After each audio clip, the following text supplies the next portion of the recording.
Tonight's presentation was on the flight of His Majesty's Airship R100 to Canada. And that came about because of the British Imperial Airship Scheme. So let's start right in.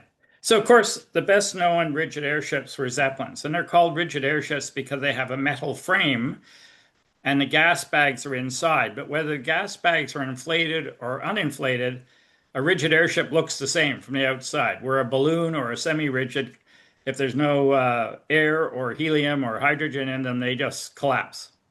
Germany was the first country to start commercial production of the rigid airships.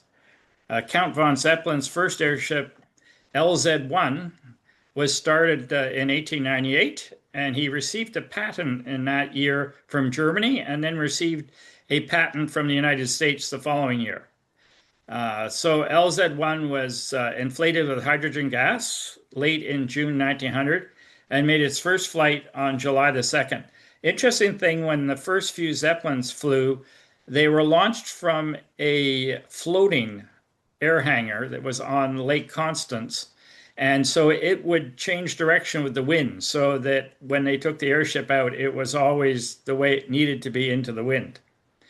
He built another three dirigibles over the next 7 years, and each one with increased flying time. So, like LZ-1 did about 4 flights and then it crashed. Actually, I think the wind pulled it over.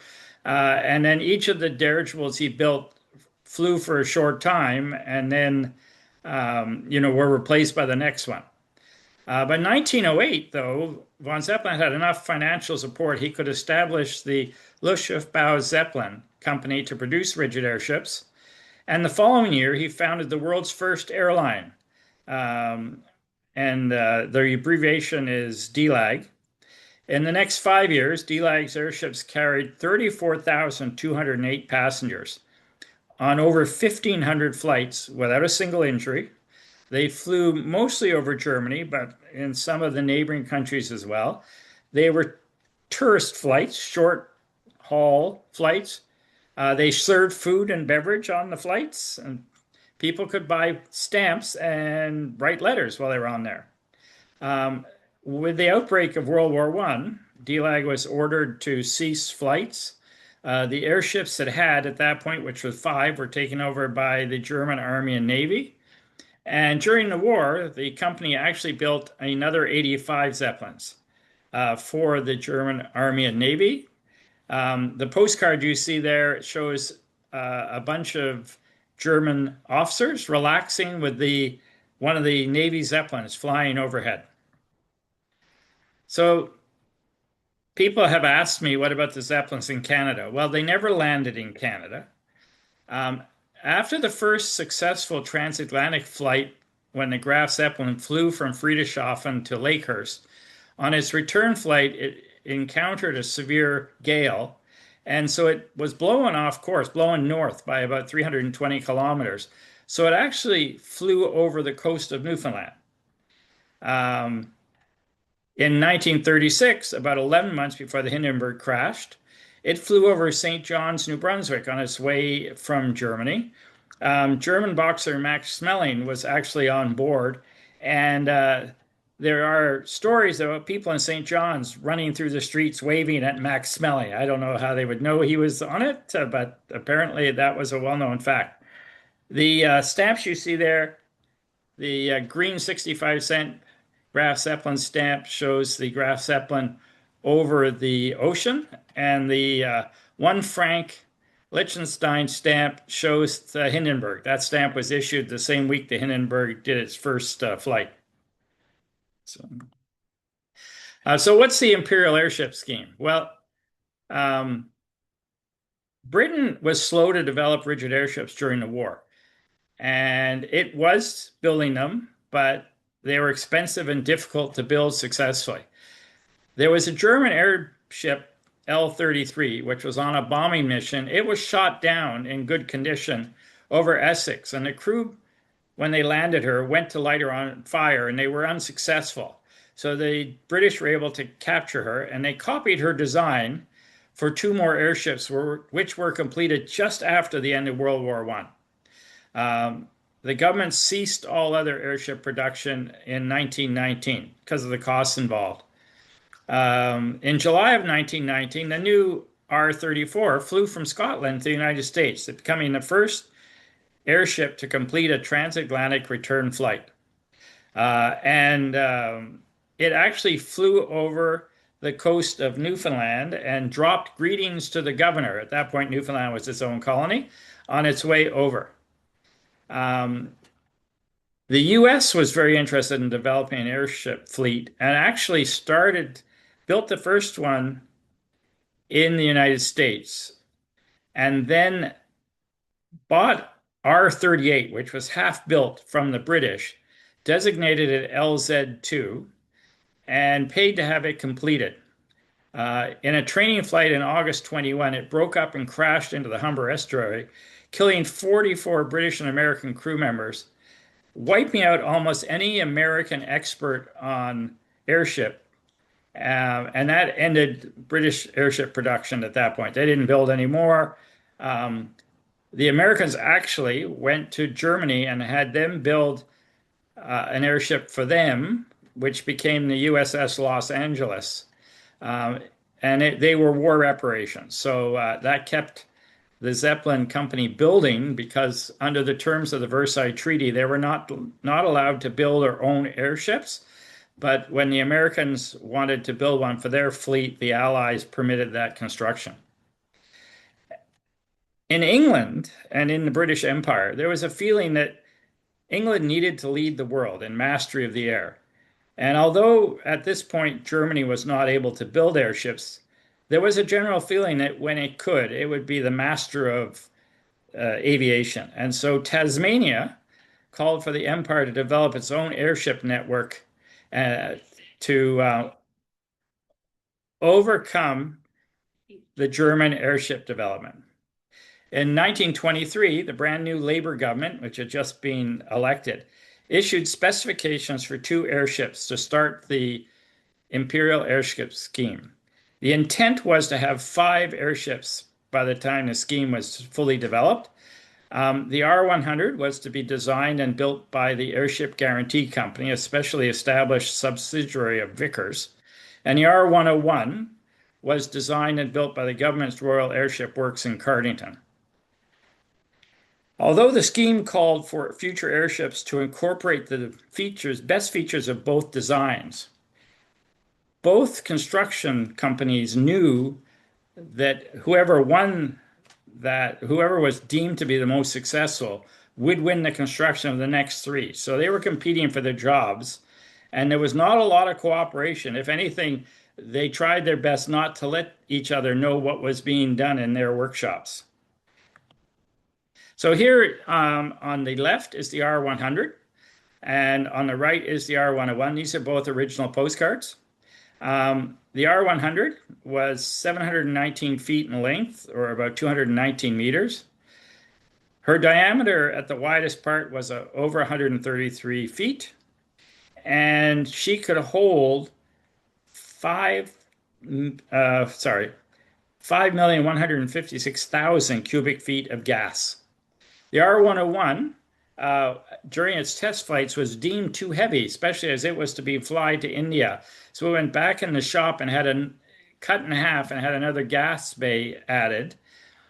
So when it was ready for its first flight, first flight to India, it was 777 feet long, or 236 meters, about the same diameter, and could hold 5.5 million cubic feet of hydrogen.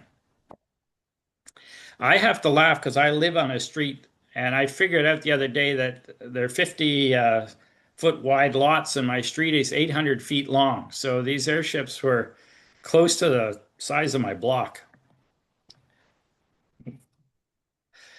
So the R100, construction actually began in 1927 at an abandoned air base they were allowed to use at Houghton.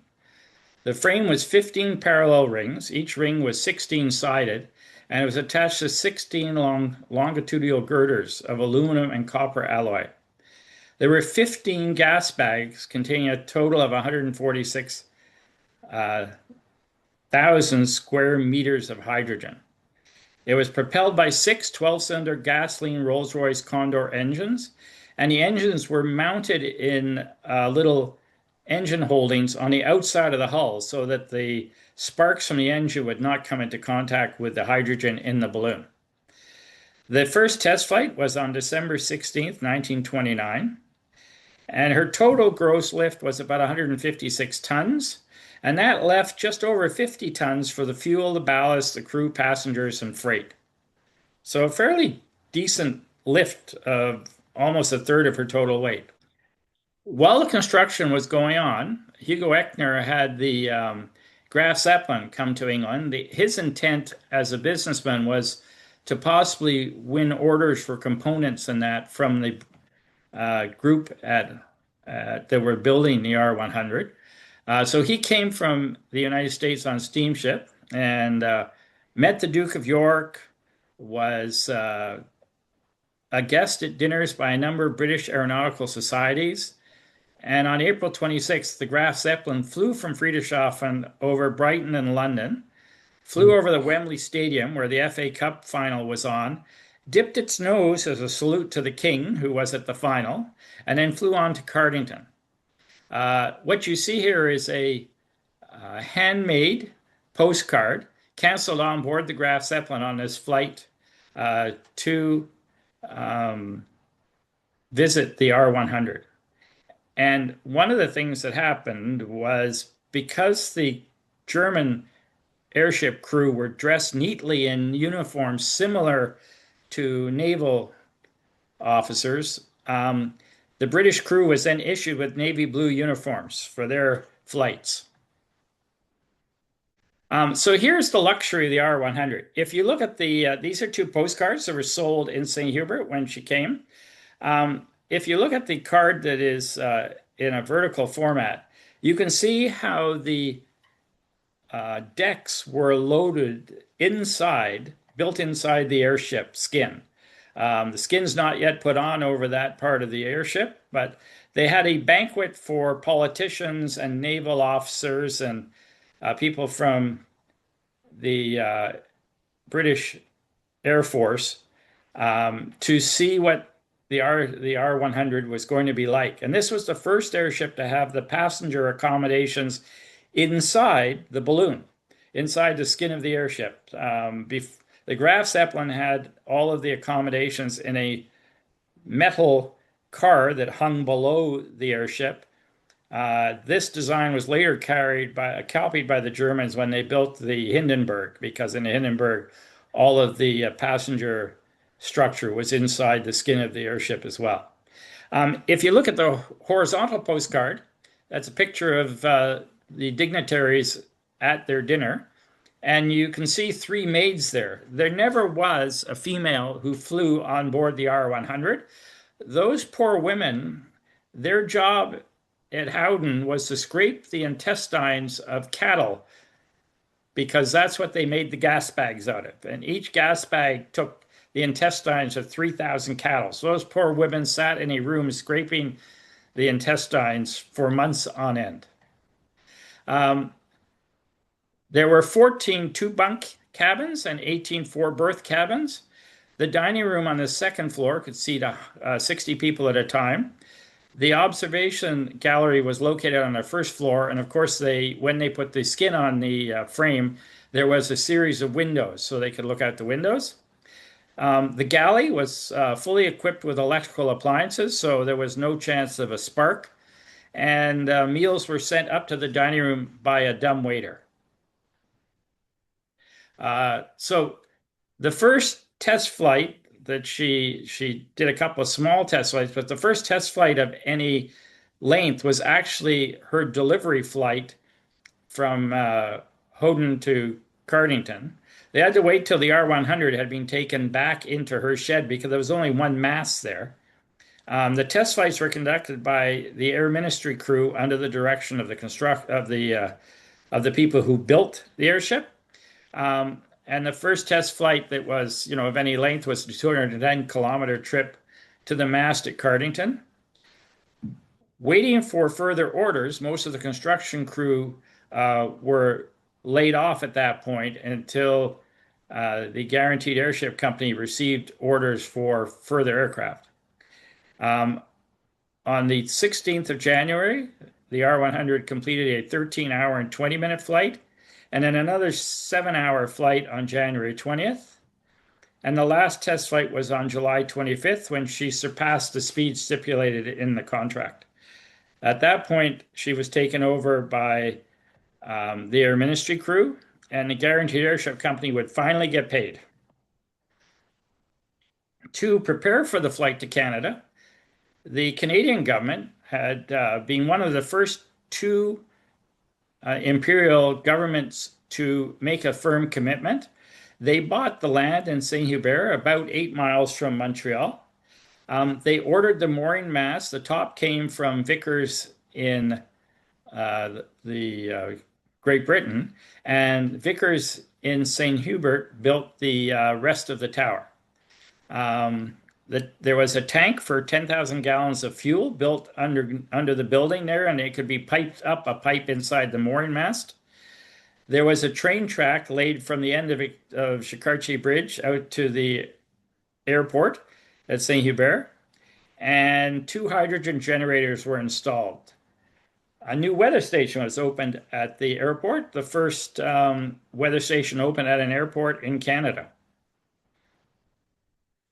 And then on July 28th, 3 days after she had received her airworthy certificate, she left the mast at Cardington and began her flight to Canada. So there was Captain Booth and a crew of 39 men and 6 passengers, including Neville Shute Norway, who had worked for Vickers doing all of the calculations for stress and everything on the frame, and several of the Admiralty staff. While she was flying over the ocean, there was no way for them to stay in contact with either England or Canada. So for 9 hours while they were at sea, nobody knew what was happening. As she approached the North American coast, she hit a series of storms, and some of the skin was damaged. And the crew went outside of the airship as it flew and did sewing repairs on the skin. So this is a real picture postcard of the R100 flying by the city of Quebec. If you, the tall building on the right side of the postcard is the Chateau Frontenac. And this was taken by a gentleman named Edwards. He ran a photo studio in Quebec, and he was one of the first photographers to use aircraft to take pictures of buildings and things. So he was fairly well known. The photo studio was operated by his family for 3 generations and only closed down in the 60s. And most of the archives from the photographer is now sitting in the archives in Quebec City. Here's a map of the flight to and from. The solid line shows the map from England to Canada. It basically went over the top of Newfoundland and followed its way down to St. Lawrence, landing in Montreal. While it was then, it did a 24-hour flight while it was in Canada from Montreal over Ottawa, Toronto, Niagara Falls, and back to Montreal. And they took a number of dignitaries and military personnel on that flight to show them how good the airship performed. And then the flight back to the base in London is shown on the dotted line. So the R100 in the mail. Officially, the R100 was not authorized to carry mail by the Royal Mail. So there was some official correspondence sent. There was a letter from Prime Minister Ramsay MacDonald to Prime Minister Mackenzie King. There were 6 other official pieces, including a letter from the Mayor of London to Hood, the Mayor of Montreal. And the Secretary of State wrote a letter to his son that was carried on the airship and mailed back in view of the historic nature of the occasion. The American Airmail Catalog notes 3 unofficial covers flown on the westbound flight. Here you can see a picture of one of those covers. It was addressed to the gentleman in England. The British stamp was affixed at the bottom left. And then when it got to Canada, the 5 cent Canadian airmail stamp was applied. It was canceled in Montreal and sent to England via ship. Then it was redirected to the Admiralty at Whitehall. So, because of the dates of the British cancellation and the Canadian cancellation, you can know that it was flown on airship because if it had gone by ocean vessel, it would not have been able to make it that quickly. As I said, there are three pieces, and it happens that I have this one that you're looking at, and Cheryl Gantz, who is the curator emeritus of the American Postal Museum, has the other two. So when it arrived in Canada, it was a very exciting event. She tied up to the mast on August 1st. During the 12 days she was in Canada, it was estimated that over 1 million people came to see the airship, even though Montreal only had a population of 800,000. People came from the States, people came from other provinces. It was estimated that on the 1 day flight she did over Ottawa and Toronto, Niagara Falls, another 1 million people saw the airship. There were songs. Giftware was made, ashtrays with the R100. Here you see an ad for Nestle's milk. They said it was carried on the airship. What you see in the bottom there is a pennant that was bought at the St. Hubert Airport. It's a nice green felt showing the airship tied to the mast. There was all sorts of things like that. The air crew were treated to several dinners. One in one of the hotels in Montreal. They were all given a lovely big radio set. Unfortunately, they were not allowed to take them back on the airship. And those poor guys couldn't afford to have them sent by ship. So I think they got given away. Um, this is if you went to visit the airship in Montreal, you could buy a 5 cent stamp for an envelope or a 2 cent stamp for a postcard and drop it in any of the 20 postal boxes that were arranged on the airport grounds. They had an employee go around every 20 minutes by bicycle and empty the mailboxes, take them back to the mail post office that was located inside the airport building. There, a member of the post office crew would stamp the rubber stamp that you can see at the bottom left of this postcard, showing the R100 in Montreal with Mont Saint Bruno in the background. This postcard actually is written on, but with pencil, so it's a bit hard to see. The postmaster later said that they figured their staff processed about 100 pieces of mail every day. So, 12-day visit, 6,000 pieces. Now, bribes and forgeries. Why do I say that? Well, a few days after the R100 arrived, a man visited George Savelle, the postmaster at his home, with about 200 postcards and offered him about half if he would stamp them, backdated to August the 1st, and then sign some of them and then cancel them on the last day the airship was in St. Hubert, which was August 13th. So August 1st, the arrival day, August 13th, the final day. The ones that George Favell got himself, he sold to fund himself. On the right, you see a replica envelope produced by a stamp dealer, A.C. Rossler. Rossler, if you're a collector of airmail, was a famous airmail dealer in New Jersey. Was actually arrested for imitating official stamps. He had somebody make this rubber cancellation of the airship. You see, it's not as good as the cancellation it shows from the post office.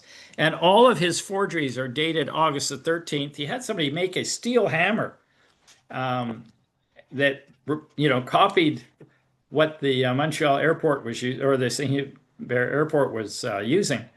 So it's totally fake cover. Originally, because of the demand, he was selling them for 25 cents in his shop, but the demand was so strong, he actually raised the price to 50 cents. And this is during the Depression. So, he had found himself a way to make money. He, to prevent people from taking the mail, because as I said, they were not authorized to carry airmail on the airship by the Royal Post Office, there was a sign put in the crew quarters um, at the airport to say that if any crew member was found with mail, they would be fined or charged $25 per piece. That was more than a day's pay. So it was a fairly significant penalty if they were caught. However, we know AC Rossler bribed a crew member to carry 26 envelopes that were canceled in St. Hubert on the 13th, the last day that it was there, and then carried on the flight to Cardington. Then British postage was added, and they were canceled in London on August the 16th. So this is one of those covers. Everyone kind of knows who was bribed because 25 of the covers are addressed to A.C. Rossler, and then he sold them. One cover is addressed to a crew member and never left the United Kingdom. So um, here you see a hand-carried letter that was carried on the return flight from Canada to England. Um, It says, Dearest Mother, we got back from North last Friday evening after having quite a good trip. Fortunately, we're in time to go over the R100 on which this letter is coming to you by courtesy of Group Captain Stedman, the head of our engineering department. We'll write to you full length shortly. Much love, King. So I discovered this cover at a stamp dealer at Capex 22. He'd brought it over for someone that had it in their family and thought there might be more demand in Canada than in England. He was right. I purchased it.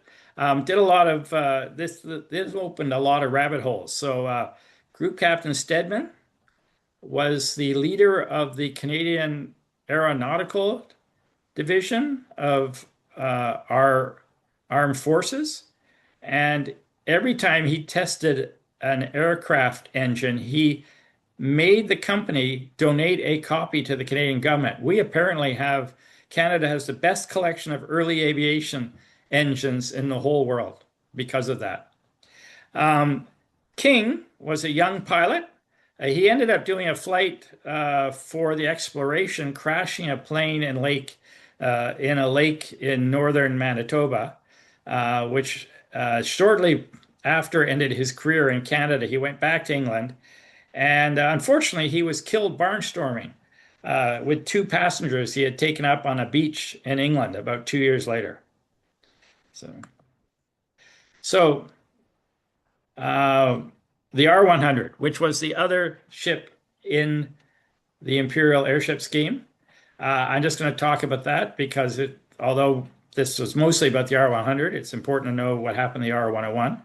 So it was designed by government employees using a much larger budget than that was available to the R100.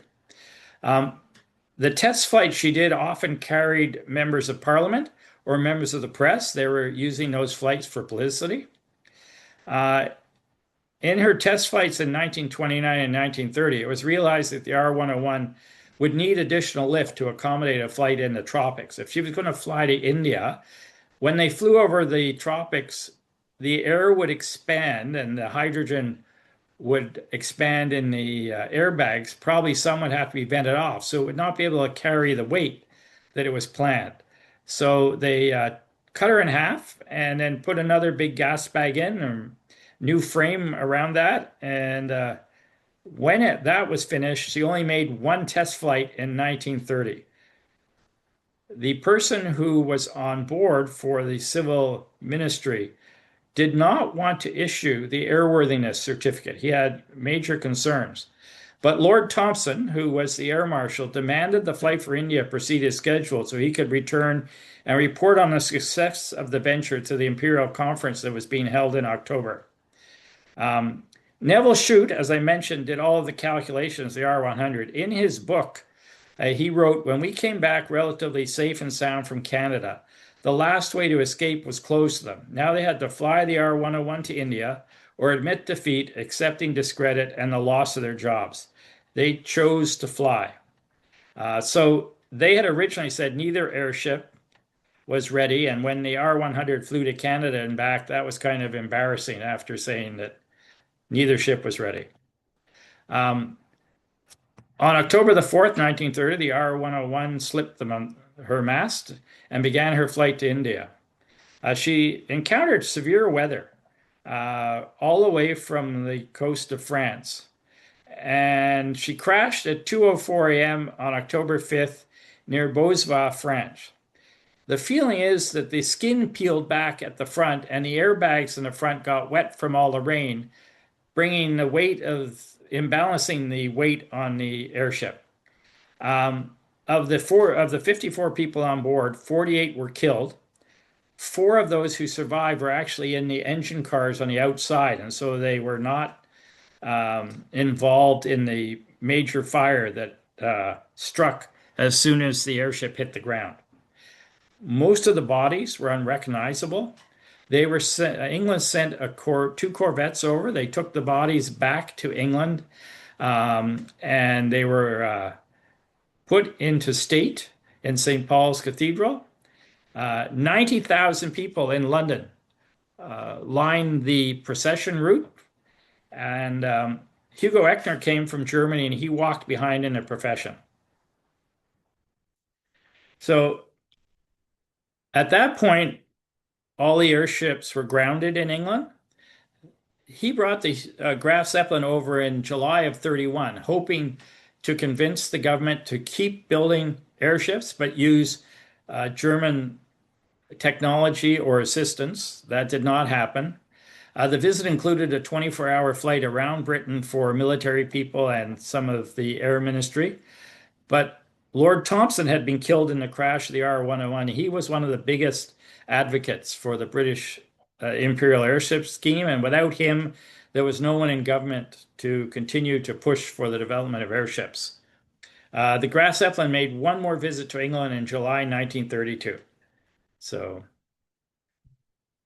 what ephemera, if you wanted to collect stuff related to the R100, 101, you can see the postcards there that on the left. That package was sold and it originally contained 5 different views. You saw a couple of those views in the presentation. In the middle is a piece of the skin of the R100 when she was dismantled. A stamp dealer in London bought 10 square meters of material, cut it up into little squares, and used it as a business card. On the back of the skin is stamped a rubber stamp with his name and address of his stamp store. On the right, you can see a napkin that was at the dinner held after the burial of everyone in Cardington. And all of the crew members who were killed, their names are listed on the napkin. So that was a souvenir related to the R101. And what are the resources? Well, on the far left, there is the American Airmail Catalog, which I said mentioned the mail carried on the flights both ways. There is a short section in Frost's special airship mail and postage catalog that has some pages, I think 3 pages on the British airships. And then there's a ton of books related to those 2 airships in the Imperial Airship Scheme. Neville Shute Norway, as I said, was the gentleman who did all the calculations for the R100.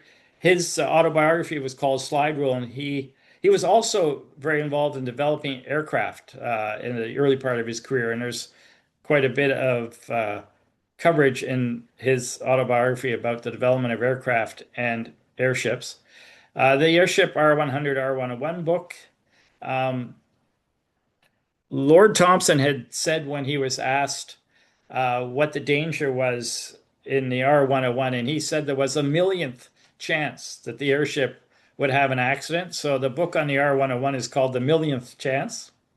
The book by John Anderson on the R100 is called Airship on a Shoestring because they were so budget oriented. And then there are a couple of other books there. Fatal Flight is on the R101. So there are a number of resources available on the 2 airships if you are interested.